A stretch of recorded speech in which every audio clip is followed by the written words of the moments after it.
Bismillahirrahmanirrahim. Assalamualaikum warahmatullahi wabarakatuh. Alhamdulillahi rabbil alamin. Wal aqibatu lil muttaqin wala udwana illa 'alal zalimin. Asyhadu an la ilaha illallah wahdahu la syarikalah wa asyhadu anna Muhammadan 'abduhu wa rasuluh la nabiyya ba'dah. Allahumma salli wa sallim ala sayyidina wa habibina wa maulana Muhammad wa ala alihi wa sahbihi wa man sara ala nahjihi wa ta'bi ta'watihi ila yaumil qiyamah. Allahumma inna nas'aluka ilman nafi'a wa na'udzubika min ilmin la yanfa'. Allahumma la sahla illa ma ja'altahu sahla wa anta taj'alul hasana idza syi'ta sahla. Allahumma alimna ma yanfa'una wa anfa'na bima 'allamtana. Rabbi shrah li sadri wa yassir li amri wa hlul 'uqdatam min lisani yafqahu qawli. Amma ba'd. Para jamaah, bapak-bapak, ibu-ibu rahimakumullah. Bapak Ibu para jamaah rahimakumullah, marilah kita teruskan kajian tafsir juz amma. Kita sampai pada surat At-Tariq, yaitu surat ke-86, di mana surat At-Tariq ini diturunkan setelah surat Al-Balad, ya. Dan surat ini adalah rangkaian dari surat Makkiyah yang diturunkan pada periode Mekah sebelum hijrah, terdiri dari 17 ayat. Dinamakan surat ini dengan nama surat At-Tariq karena pada awal surat Allah bersumpah atas nama was-sama'i wat-tariq, demi langit dan yang datang pada waktu malam. Apa itu At-Tariq dijelaskan pada ayat yang berikutnya, yaitu An-Najmu Tsaqib. Jadi ada beberapa ayat Al-Quran yang ditafsirkan, dijelaskan oleh ayat yang sesudahnya, termasuk ayat yang ada di surat At-Tariq ini, ya. Wa ma adraka ma tariq. Apa yang disebut dengan At-Tariq itu adalah An-Najmu Tsaqib, yaitu bintang yang cahayanya menembus, yang sangat tajam, alladzi yatla'u lailan, yang muncul pada waktu malam, ya. Wa summiya tariqan, dinamakan tariq li'annahu yadhharu bil laili wa yakhtafi bin nahar, karena dia muncul pada waktu malam dan tenggelam atau bersembunyi pada waktu siang.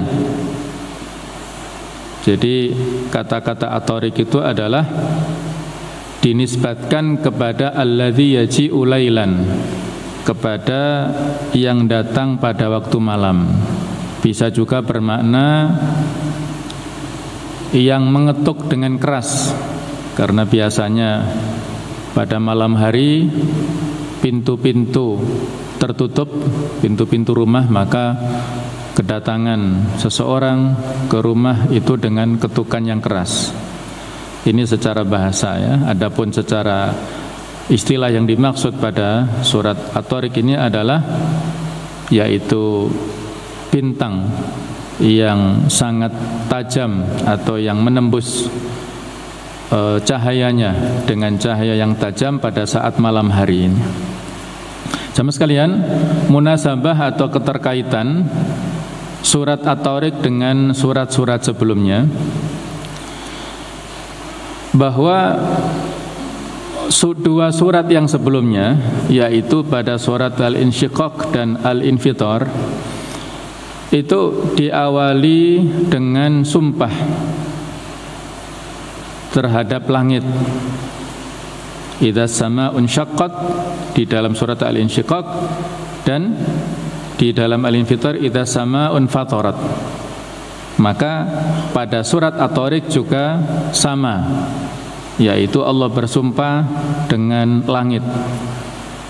Jadi ada kesamaan di situ, ya. Kemudian ada kesamaan juga dalam bab tema, tentang masalah hari kebangkitan, hari kiamat, kemudian juga tentang pensifatan Al-Quran yang berisi tentang jawaban, bantahan kepada orang-orang musyrik yang mendustakan hari kiamat, mendustakan hari kebangkitan. Di dalam surat Al-Buruj yang sudah kita bahas pekan lalu dan sebelumnya, Allah berfirman di ayat yang ke-13, innahu huwa yubti'u wa yu'id. Sesungguhnya Allah yang mengawali dan Allah yang mengembalikan. Maka pada ayat 8 di surat At-Tariq ini ada tema kesamaannya, ya, yaitu firman Allah, innahu ala raj'ihi laqadir. Sesungguhnya Allah mengembalikan, membangkitkan manusia nanti pada hari kiamat, laqadir, pasti itu adalah kemampuan Allah, ya. Pasti Allah mampu mengembalikan manusia sebagaimana Allah menciptakan pada awal muasalnya, ya. Kemudian pada surat Al-Buruj Allah berfirman, bal huwa Qur'anum Majid fi lauhim mahfud, ayat 21 dan 22. Maka pada ayat ini, ayat yang ketiga, surat At-Tariq ayat 13, Allah berfirman, innahu laqaulun fasl. Nah, yang dimaksud adalah Al-Qur'anul Karim. Jadi ada tema kesamaan antara surat ini dengan yang sebelumnya.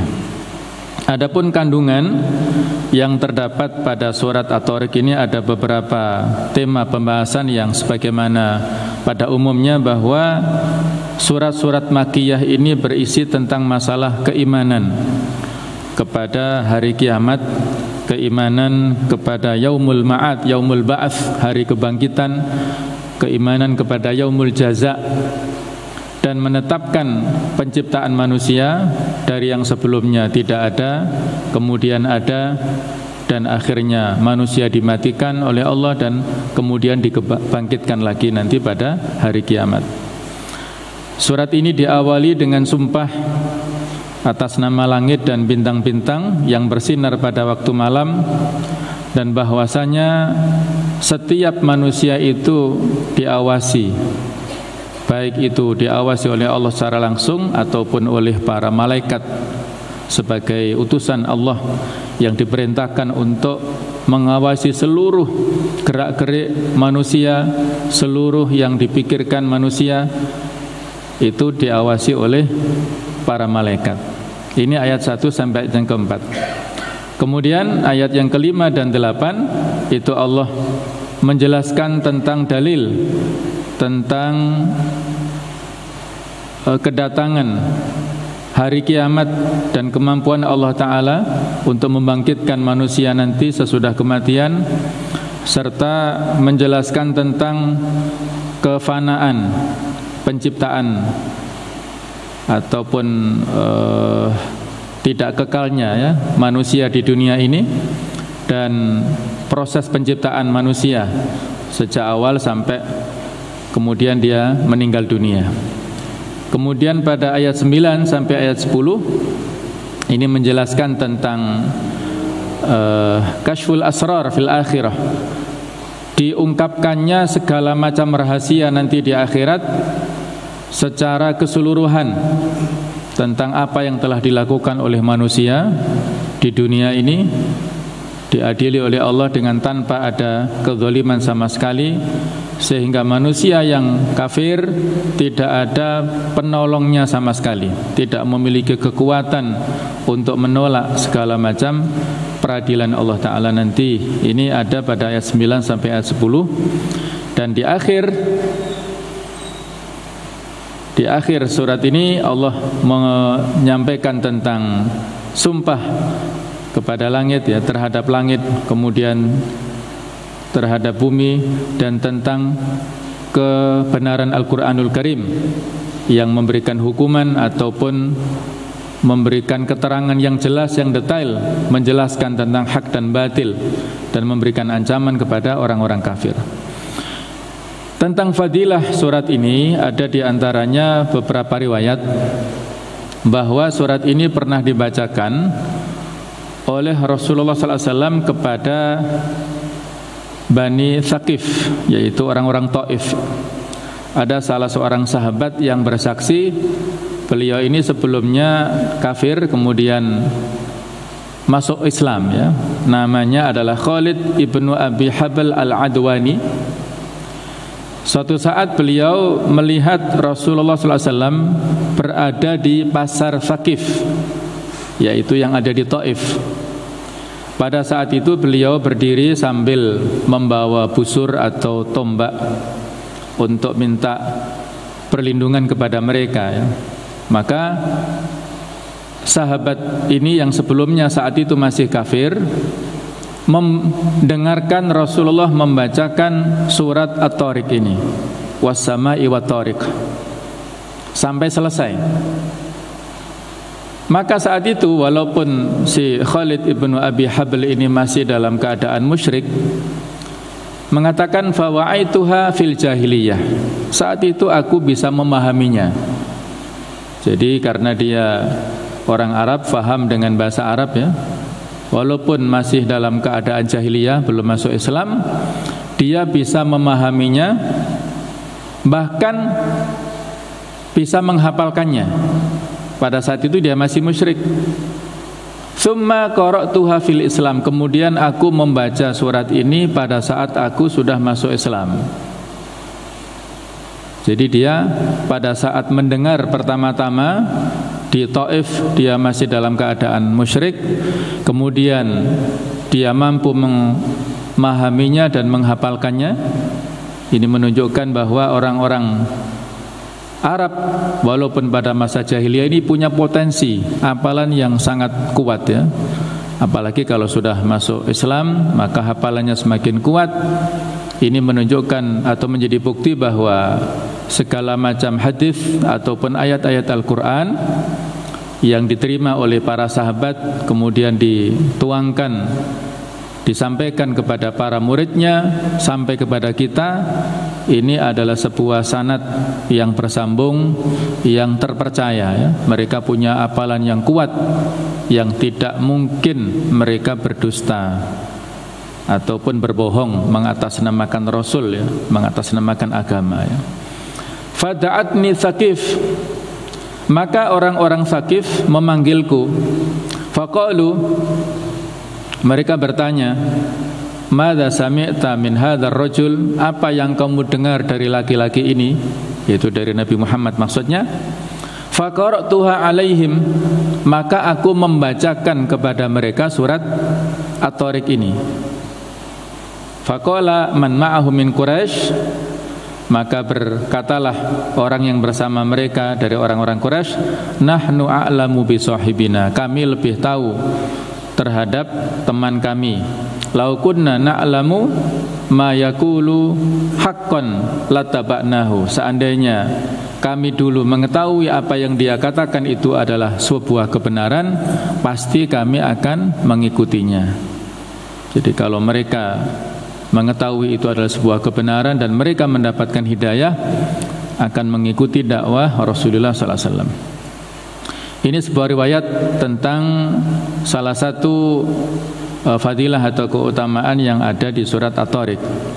Kemudian jamaah sekalian, di dalam hadis riwayat An-Nasa'i dari Jabir bin Abdullah, beliau mengatakan bahwa suatu saat Mu'ad bin Jabal ini mengimami sholat maghrib kepada maksudnya mengimami jamaah, ya, sholat maghrib. Kemudian Mu'ad bin Jabal ini membaca surat panjang, yaitu surat Al-Baqarah dan An-Nisa. Waktu maghrib mepet, sementara dia membaca surat Al-Baqarah dan surat An-Nisa. Maka Nabi memberikan komentar, afattanun anta ya Mu'ad, apakah kamu mau menjadi tukang fitnah? Tukang fitnah bukan berarti tukang adu domba, bukan, ya.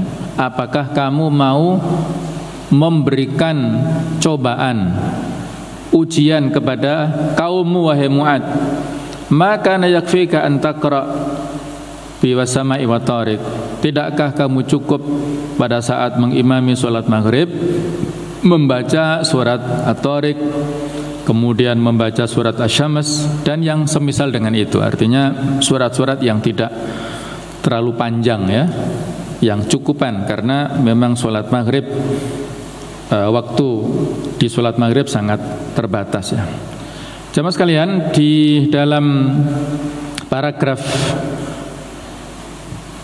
surat At-Tariq ini penulis yaitu Dr. Wahbah As-Suhaili di dalam kitab Tafsir Al-Munir membagi ya, kita membahas ayat pertama sampai ke 10 dulu, di mana judul dari paragraf ini adalah Al-Qasam ala anna likulli nafsin hafidhan minal malaikah yuraqibuha.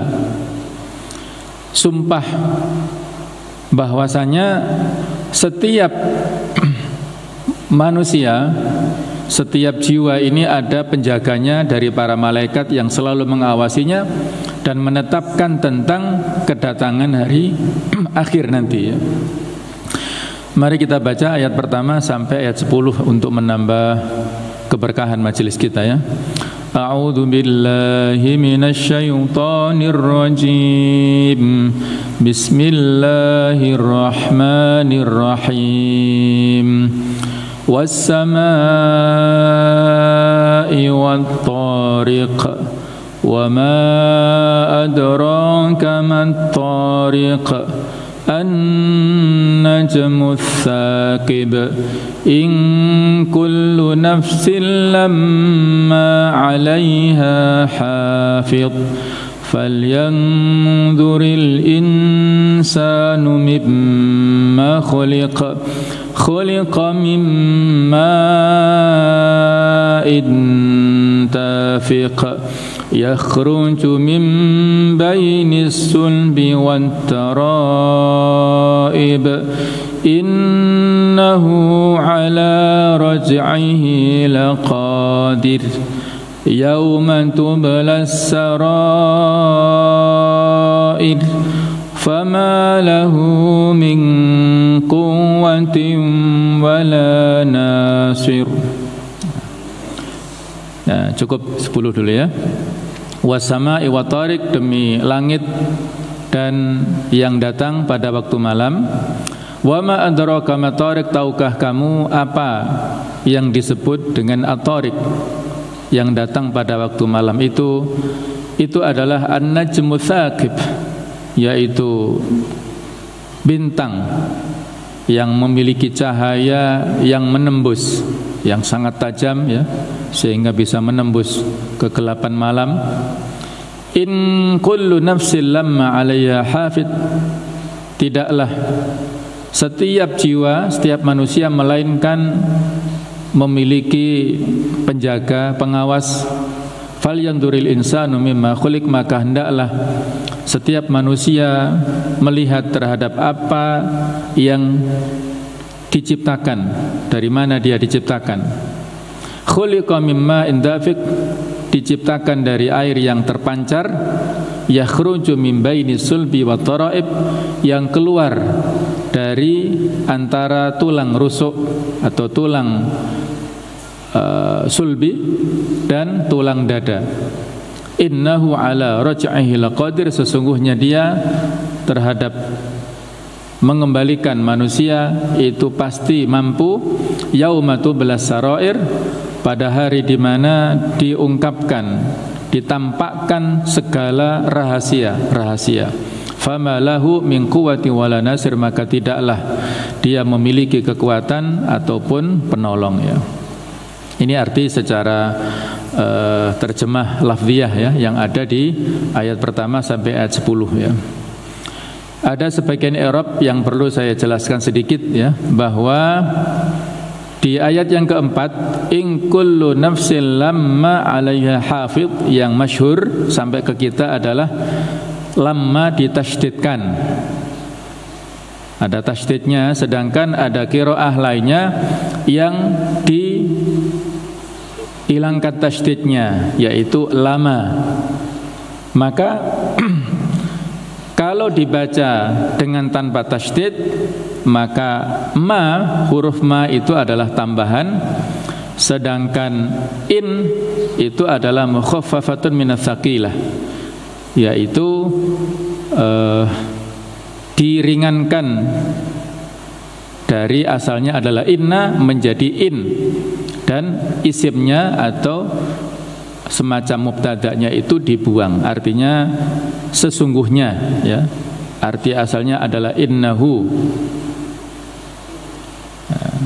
Ini kalau dibaca lama, tapi kalau dibaca lama dengan tasydid maka in itu bermakna tidak, ya, mengandung arti nafiyah yang menafikan. Kemudian lama berarti illa yang tadi sudah kita terjemahkan. In kullu nafsin lamma 'alaiha hafid, in tidak kita maknai sesungguhnya, tapi kita maknai tidaklah setiap manusia kecuali ada penjaganya. Ini macam-macam qiraah, ya, yang ada di dalam beberapa ayat. Selama riwayatnya bisa dipertanggungjawabkan maka bisa saja kita terima, ya. Sama sekalian, ada sababun nuzul di ayat yang kelima. Falyanzuril insanu mimma khuliq, dikeluarkan oleh Ibnu Abi Hatim dari Ikrimah tentang firman Allah, falyanzuril insanu mimma khuliq, maka hendaklah setiap manusia melihat dari apa dia diciptakan. Ayat ini diturunkan kepada Abil Asyad Ibnu Kaldah Al-Jumahi. Pada satu saat dia berdiri sambil memegang kulit, ya. Kemudian berkata kepada orang-orang Quraisy dengan nada yang sombong, ya ma'syara Quraisy, wahai sekalian orang-orang Quraisy, man azalani anhu, siapa yang bisa menghilangkanku darinya, falahu kadza, ya. Dia seperti ini. Dia mengatakan inna Muhammad yaz'umu anna khazanata jahannam 19. Sesungguhnya Muhammad mengklaim, mengatakan bahwa penjaga neraka itu 19. Fa ana akfikum wahdi 10. Aku cukup bisa mewakili setara dengan 10 penjaga. Wakfuni antum 9, dan kalian bisa mewakili 9. Ini ada unsur kesombongan pada diri orang Quraisy ini. Maka turunlah ayat falyanzuril insanu mimma khuliq, hendaknya setiap manusia melihat dari apa dia diciptakan. Artinya dia tidak berhak untuk menyombongkan dirinya, karena dia diciptakan hanya dari mimma indafik, ya, air yang terpancar itu. Jadi tidak patut dia untuk membangga-banggakan dirinya. Jamaah sekalian, ayat ini, ya, pada awal-awal ayat di surat At-Tariq, Allah Ta'ala bersumpah atas nama langit. Dan langit kita ketahui adalah makhluk yang besar, yang bisa kita saksikan secara langsung. Dalam surat Ad-Dariyat ayat 47, Allah berfirman, was-samaa'a banainaha bi'aidi wa inna lamusi'un. Dan langit kami bangun dengan kekuasaan kami, dan kami benar-benar meluaskannya. Langit adalah makhluk Allah Ta'ala yang besar, yang ada paling dekat dengan bumi, ya. Kemudian langit ini pula yang bisa menaungi segala macam makhluk-makhluk Allah yang lainnya. Ada matahari, ada bulan, bintang-bintang. Yang ini menunjukkan tentang keluasan langit yang luar biasa, ya. Tapi ini adalah makhluk Allah. Jadi ujungnya saja kita tidak tahu mana ujung yang akhir daripada langit ini. Sehingga kita patut untuk mentadaburi, menghayati ciptaan-ciptaan Allah yang ini pasti akan kembali kepada penciptanya. Ketika penciptaan Allah saja mengandung kehebatan yang luar biasa, maka pasti Allah sebagai Khaliqnya itu jauh lebih hebat daripada makhluknya. Kemudian di ayat pertama was-sama'i wat-tariq, Allah juga bersumpah atas nama At-Tariq. At-Tariq ini dalam bahasa Arab adalah bermakna al-ityanu bil-laili, yang datang pada waktu malam hari. Dalam sebuah hadis digunakan kosakata at-tariq ini. Jadi toknya panjang ya. Kalau toknya pendek, roknya yang panjang, at-tariq. Nah, itu bermakna jalan. Jadi artinya jauh sekali. At-tariq yaitu yang datang pada waktu malam. Kalau at-tariq itu adalah jalan. Kalau at-tariqah cara. Nah, beda-beda lagi ya.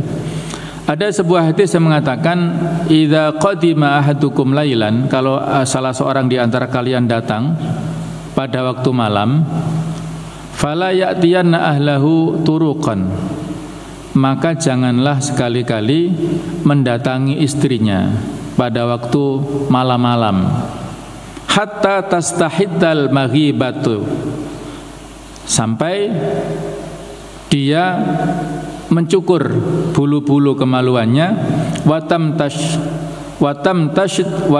tashito asy'aithah, dan menyisir rambutnya. Hadis riwayat Bukhari dan Muslim ya.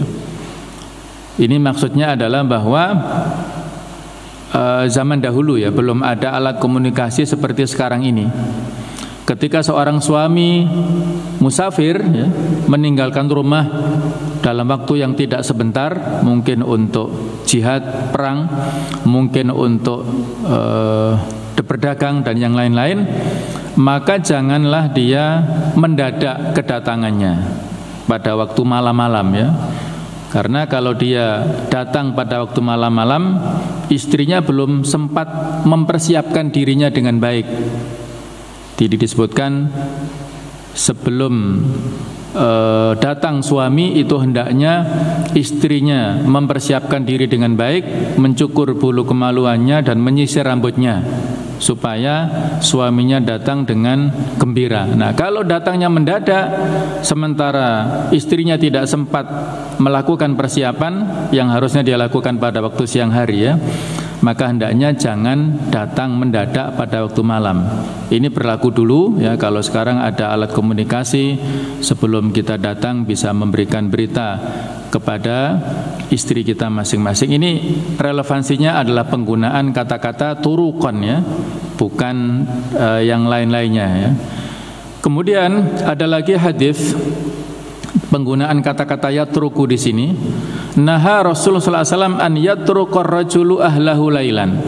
Rasulullah melarang seseorang mendatangi istrinya pada waktu malam hari, yatakhawwanuhum, untuk mencari-cari tahu apakah istrinya berkhianat, au yaltamisu atharatihim, atau untuk mencari-cari kesalahannya. Hadis riwayat Muslim. Jadi kita kalau pergi tidak boleh kemudian mengendap-endap pulang tanpa informasi kepada keluarga, memata-matai istri kita karena mungkin kita nggak percaya dengan kejujurannya misalnya. Untuk memastikan tentang kejujuran istri sehingga kita pastikan dia tidak khianat, kemudian untuk mencari-cari kesalahannya, ini dilarang ya. Tatabu'ul aurat ya, itu dilarang dalam Islam, mencari-cari kesalahan orang lain. Wala tajassasu ya, kita mentajasusi, memata-matai apalagi keluarga kita, yang terdekat adalah istri kita, itu tidak boleh. Ini hadis riwayat Muslim ya, hadis yang sahih. Itu penggunaan kata-kata yatruku ya, yaitu yang datang pada waktu malam. Yang dimaksud di dalam ayat ini wa ma adraka ma tariq adalah an-najmu tsaqib, yaitu bintang yang bersinar tajam, bintang yang bersinar yang bisa menembus kegelapan malam ya. Nah, jamaah sekalian, banyak surat ataupun ayat ya, yang mana Allah Ta'ala bersumpah atas nama makhluknya. Ini adalah hak Allah. Bersumpah atas nama makhluknya menunjukkan tentang keagungan makhluk itu. Kalau kita sebagai manusia tidak boleh meniru seperti itu ya. Kita hanya bisa bersumpah wallahi atas nama Allah, demi Allah. Tidak boleh kita bersumpah misalnya wallahi war rasul wal ka'bah, nah, itu tidak boleh ya. Tidak boleh kita bersumpah atas nama selain Allah. Man halifa bi ghairillahi faqad asyraka. Barang siapa yang bersumpah atas nama selain Allah, maka dia telah syirik. Masuk dalam kategori syirik yang khafi, yang samar ya. Jadi Allah bersumpah atas nama langit, atas nama matahari, atas nama bulan, malam, siang, dan makhluk-makhluk yang lainnya. Apa rahasianya? Li'anna ahwalaha fi ashkaliha wa siyariha wa mataliha wa magharibiha ajibatun. Karena keadaan makhluk itu, bagaimana bentuknya, kemudian berjalannya, munculnya, tenggelamnya, itu semua mengandung keajaiban. Wa fiha dilalatun ala anna laha khaliqan mudabbiran, dan itu menunjukkan bahwa makhluk-makhluk yang besar yang ada di angkasa raya itu adalah makhluk-makhluk yang memiliki pencipta. Ada khaliknya, ada mudabbirnya, ada yang menjalankannya, ada yang mengaturnya bi nadhami amriha, dengan aturan perintah dari Allah Ta'ala. Jadi sekali lagi kita diperintahkan untuk menghayati segala macam kehebatan makhluk Allah Ta'ala itu, untuk kembali menunjukkan dan mengingatkan kepada kita tentang keagungan Allah Ta'ala. Setiap kita hendaknya tafakkaru fi khalqillah, memikirkan tentang penciptaan Allah, wala tafakkaru fi dzatihi, tidak boleh memikirkan fisik Allah. Fa innakum lan taqdiruna qadra, karena pasti kita tidak mampu untuk menjangkau ya fisik Allah Ta'ala. Cukup kita memikirkan penciptaan Allah Ta'ala saja. Wa ma adraka ma tariq, ini juga bermaksud untuk memberikan penekanan dalam bentuk supaya kita takzim ya, memiliki rasa takut terhadap segala macam kehebatan Allah Ta'ala ya. Nah, Sufyan ibn Uyainah, salah seorang tabi'in, memberikan komentar ya. Kullu syai'in fil Qur'an, segala sesuatu yang ada dalam Al-Qur'anul Karim yang isinya itu adalah wa ma adraka, tahukah kamu, dalam bahasa kita itu arti terjemahan bebasnya ya. Faqad akhbarallahu ar-rasula bihi, Allah telah memberitakan itu kepada Rasulnya. Jadi kalau kalimat yang ada dalam ayat itu bunyinya wa ma adraka, berarti Allah telah memberitakan hal itu kepada Rasulnya. Sedangkan setiap ayat yang mengatakan wa ma yudrika, kalau adraka itu fi'il madhi, kata kerja bentuk lampau. Kalau wa ma yudrika itu kata kerja bentuk mudhari', fi'il mudhari', sekarang atau akan datang. Maka maknanya lam yukhbirhu bihi, Allah belum memberitakan itu kepada Rasulnya. Seperti ayat di surat Asy-Syura ayat 17, Allah berfirman, wa ma yudrika la'alla sa'ata qarib, dan tahukah kamu, boleh jadi hari kiamat itu dekat. Nah, kedatangan hari kiamat kapan itu tidak ada seorang pun yang tahu. Sampai Rasul kita juga tidak tahu. Ketika Nabi ditanya oleh malaikat Jibril yang menyamar sebagai seorang thalibul ilmi ya, akhbirni anis sa'ah, ceritakan kepadaku tentang masalah hari kiamat, Nabi malah menjawab, laisal mas'ulu mal mas'ulu anha bi'alama minas sa'il, yang ditanya tidak lebih tahu daripada yang bertanya ya. Jadi itu tentang makna yang terkandung di dalam kata-kata atau kalimat wa ma yudrika atau wa ma adraka. Kalau wa ma adraka itu sudah diberitakan Allah kepada Rasulnya, kalau wa ma yudrika itu Allah belum memberitahu kepada Rasulnya. An-najmu thaqib, yaitu bintang yang bersinar tajam ya, yang sangat terang ya. Kemudian in kullu nafsin lamma 'alaiha hafid, setiap orang pasti ada penjaganya ya. Tidak ada seorang pun manusia melainkan ada pencatat amalnya. Ini ada di Al-Infitar sudah kita lewati ya. Wa inna alaikum lahafidin, dan sesungguhnya pada kalian itu ada makhluk-makhluk, malaikat-malaikat yang mengawasi kalian. Kiraman katibin, mereka adalah makhluk-makhluk yang mulia yang mencatat amal-amal perbuatan kalian. Ya'lamuna ma taf'alun, mereka mengetahui apapun yang kalian kerjakan ya. Jadi yang dimaksud dengan wa inna alaikum lahafidin ya, hafidin ini adalah para penjaga, bisa kembalinya adalah kepada Allah Ta'ala yang melakukan penjagaan, kemudian didelegasikan juga kepada para malaikat. Ada sebuah riwayat kata Abu Umamah bahwasanya Rasulullah SAW bersabda, wukila bil mu'mini mi'atun wasituna malakan. Setiap orang mukmin itu ada yang menjaga sebanyak 160 malaikat.